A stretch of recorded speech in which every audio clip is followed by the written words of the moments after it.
داستان ایمان فروشوں کی قسط نمبر 344۔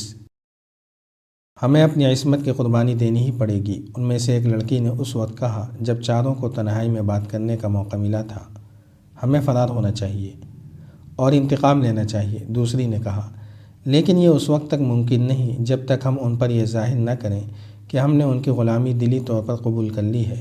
پہلی لڑکی نے کہا ہمیں اپنا اعتماد پیدا کرنا ہے، میرے والد سلطان ایوبی کی فوج میں ہیں۔ ایک اور لڑکی نے کہا آج کل مصر میں ہیں۔ انہوں نے بتایا تھا کہ کافروں کی لڑکیاں اپنی قوم اور اپنی صلیب کی خاطر اپنی عزت کی قیمت دے کر ہمارے بڑے بڑے حاکموں کو صلیب کی وفادار بنا لیتی ہیں، کسی کو قتل کرنا ہو تو قتل کرا دیتی ہیں، ہماری فوج کے راز معلوم کر کے اپنے حاکموں تک پہنچاتی ہیں۔ میں جانتی ہوں، ایک اور لڑکی بولی، ان کی لڑکیاں وہی کام کرتی ہیں جو ہمارے مرد جاسوس دشمن کے ملک میں جا کر کرتے ہیں۔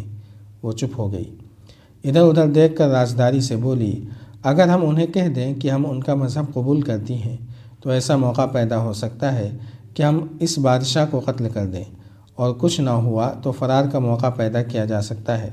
ایک لڑکی نے کہا جس رات بالڈون کی فوج نے حماد کے قلعے کو محاصرے میں لے رکھا تھا، اس سے 2 راتیں پہلے لڑکیوں نے پیش قدمی کے دوران صلیبی لڑکیوں سے کہہ دیا تھا کہ وہ ان کی باتیں سمجھ گئی ہیں اور وہ کسی وقت بھی مذہب تبدیل کر لیں گی۔ بالڈون کو بتایا گیا تو اس نے چاروں لڑکیوں کو بیش قیمت ہار پیش کیے اور چاروں کے گلے میں چھوٹی چھوٹی سلیبیں لٹکا دی، مگر اس نے صلیبی لڑکیوں کو الگ کر کے کہا میں ان چاروں میں سے کسی کے ہاتھ سے کچھ کھاؤں پیوں گا نہیں۔ ہو سکتا ہے انہوں نے ڈر کی وجہ سے مذہب تبدیل کیا ہو۔ زبان سے مذہب تبدیل کیا جا سکتا ہے، دل کی تبدیلی آسان نہیں ہوتی۔ ان کے دلوں پر قبضہ کرنے کی کوشش کرو۔ مسلمانوں کو خریدنا کوئی مشکل نہیں، لیکن مسلمانوں پر بھروسہ کرنا بھی خطرے سے خالی نہیں۔ جو مسلمان ایمان کے پکے ہیں وہ ایسی ایسی قربانی دے ڈالتے ہیں جس کا ہماری قوم تصور بھی نہیں کر سکتی۔ یہ لڑکیاں کہیں بھاگ کر نہیں جا سکتیں، لیکن ان پر نظر رکھنا کہ یہ مجھ پر وار نہ کر جائیں۔ محاصرے کی پہلی رات یہ چاروں لڑکیاں الگ خیمے میں سوئی ہوئی تھیں۔ بالڈون بھی ان کے ساتھ ہنس کھیل کر سو گیا تھا۔ تمام چھوٹے بڑے کمانڈر بے ہوشی کی نیند سوئے ہوئے تھے۔ فوج کو بھی ہوش نہیں تھی، صرف سنتری اور بالڈون کے باڈی گارڈ کے 4-5 سپاہی جاگ رہے تھے۔ قرون حماد کی ایک وادی قلعے کی طرف نکلتی تھی، آگے قلعے تک میدان تھا۔ اس وادی سے کم و بیش 1000 پیادہ سپاہی دبے پاؤں نکلے۔ ان کے کمانڈر نے انہیں ٹولیوں میں بانٹ کر پھیلا دیا۔ وہ آگے بڑھتے گئے۔ بالڈون کی فوج کے خیمے دور نہیں تھے۔ یہ پیادہ سپاہی العادل کے تھے۔ العادل قلعے میں نہیں تھا۔ اسے اندازہ تھا کہ صلیبی قلعے کا محاصرہ کریں گے، چنانچہ اس نے اپنے تمام دستے حماد کی پہاڑیوں میں چھپا لیے تھے۔ اس نے قلعے میں اطلاع بھجوائی تھی کہ محاصرے سے گھبرائیں نہیں۔ العادل نے قلعے دار کو اپنی اسکیم بتا دی تھی۔ یہی وجہ تھی کہ قلعے دار صلیبیوں کی للکار کا جواب پوری دلیری سے اور تیروں کی بوچھاڑ سے دے رہا تھا۔ قلعے دار العادل کا ماموں شہاب الدین الحارمی تھا۔ رات کو العادل کے 1000 پیادوں نے ٹولیوں میں تقسیم ہو کر اور پھیل کر شبخون کے انداز کا حملہ کیا۔ انہوں نے سب سے پہلے خیمے کی رسیاں کاٹیں اور اوپر سے صلیبیوں کو برچھیوں سے چھلنی کرنا شروع کر دیا۔ خیموں کے نیچے پھنسے ہوئے سپاہی کیا مزاحمت کر سکتے تھے؟ یہ جم کر لڑنے والا معرکہ نہیں تھا، یہ سلطان ایوبی کا مخصوص طریقہ جنگ تھا، ضرب لگاؤ اور بھاگو۔ اتنی بڑی فوج کے خلاف 1000 سپاہی جم کر لڑ بھی نہیں سکتے تھے۔ ٹولیوں کو مختلف کام دیے گئے تھے۔ یہ 2-3 ٹولیوں نے صلیبیوں کے گھوڑوں، اونٹوں اور خچروں کے رسے کھول دیے۔ یہ 1000 سپاہی بگولے کی طرح آئے اور دائیں بائیں کو نکل گئے۔ صلیبیوں کی فوج میں ایسا شور اٹھا، ایسی ہڑبونگ مچی کہ زمین و آسمان کانپنے لگے۔ بالڈون کی آنکھ کھل گئی، اس کے کمانڈر بھی جاگ اٹھے۔ خیمے سے باہر جا کر بالڈون نے دیکھا کہ کہیں آگ لگی ہوئی ہے۔ العادل کے سپاہیوں نے خیموں کو آگ لگا دی تھی۔ حملے کے وقت انہوں نے اللہ اکبر کے نعرے لگائے تھے۔ یہ نعرے مسلمان لڑکیوں نے بھی سنے تھے۔ وہ سمجھ گئیں کہ یہ مسلمان فوج کا حملہ ہے۔ ایک لڑکی نے کہا کہ بھاگ چلو، لیکن 2 لڑکیاں جوش میں آ گئیں۔ وہ بالڈون کو قتل کرنے کے لیے تیار ہو گئیں۔ وہاں مشعلیں جلا دی گئیں۔ بالڈون کے باڈی گارڈ اس کے ارد گرد گھوڑوں پر سوار کھڑے ہو گئے۔ اتنے میں زمین بڑی زور سے ہلنے لگی اور ہزاروں گھوڑوں کی ٹاپ سنائی دینے لگی۔ یہ العادل کے سوار تھے، جن کی تعداد مسلمان مورخ 2000 بتاتے ہیں، اور یورپی مورخ 4000 سے زیادہ۔ ان گھڑ سواروں نے پھیل کر بڑا ہی شدید اور خونریز ہلہ بولا۔ صلیبی مقابلے کی حالت میں نہیں تھے، انہیں ابھی معلوم ہی نہیں ہو سکا تھا کہ یہ کیا ہو رہا ہے اور حملہ آور کہاں سے آئے ہیں۔ ان کے نعروں سے ثبوت ملتا تھا کہ مسلمان ہیں۔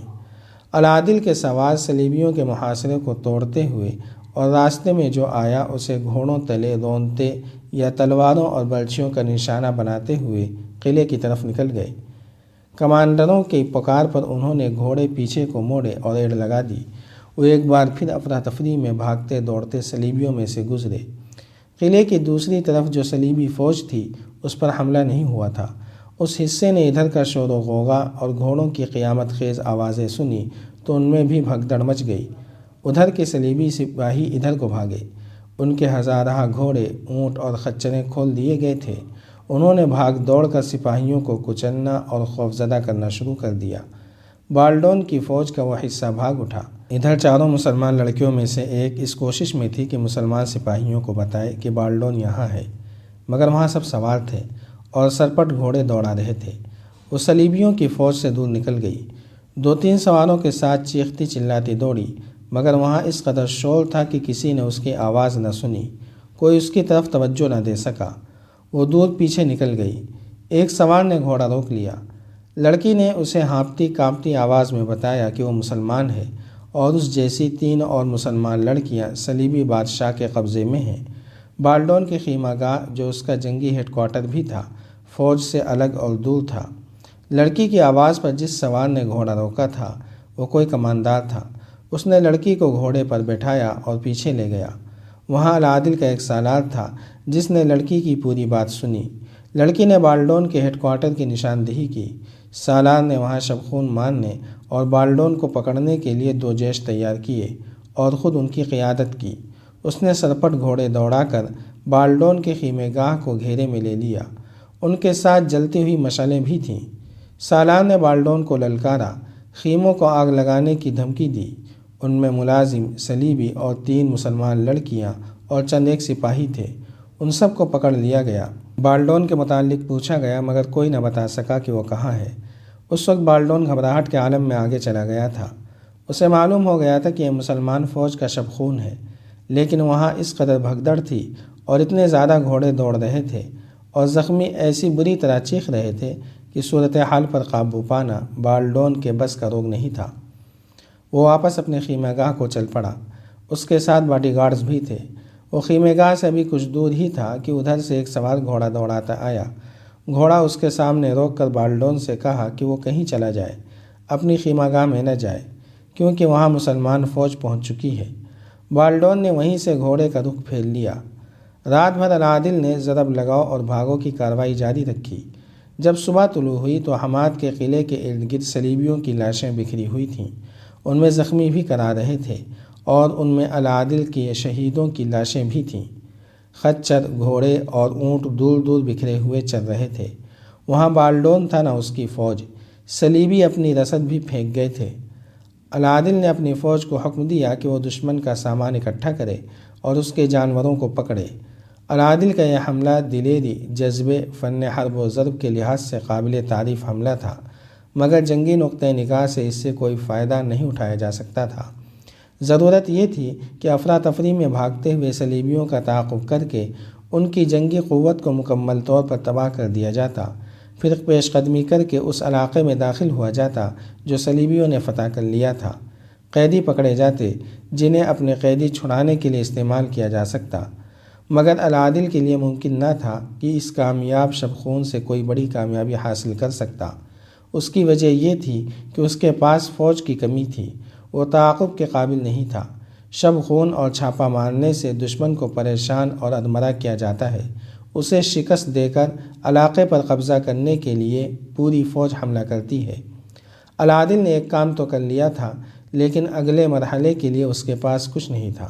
البتہ اس نے کامیابی حاصل کر لی کہ اس نے اس قلیل فوج کے جذبے پر رملہ کی شکست کا جو برا اثر پڑا تھا وہ صاف ہو گیا اور سپاہیوں کے جذبے تر و تازہ ہو گئے۔ ان کے دلوں میں اعتماد بحال ہو گیا کہ صلیبی ان سے برتر نہیں اور وہ کسی بھی میدان میں صلیبیوں کو شکست دے سکتے ہیں۔ ضرورت فوج میں اضافے کی تھی۔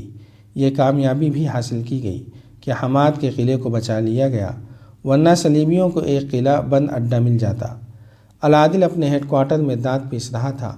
اس کے سالاروں کی جذباتی حالت اس سے زیادہ مشتعل تھی۔ اگر ان کے پاس فوج ہوتی تو وہ اس شب خون کے بعد بہت بڑی کامیابی حاصل کر لیتے اور بالڈون اپنی فوج کو زندہ نہ لے جا سکتا۔ جاری ہے۔ اگر آپ کو یہ قسط وار سلسلہ پسند آ رہا ہے تو لائک، شیئر اور کمنٹ کے ذریعے ہماری حوصلہ افزائی کریں۔ جزاک اللہ خیرا۔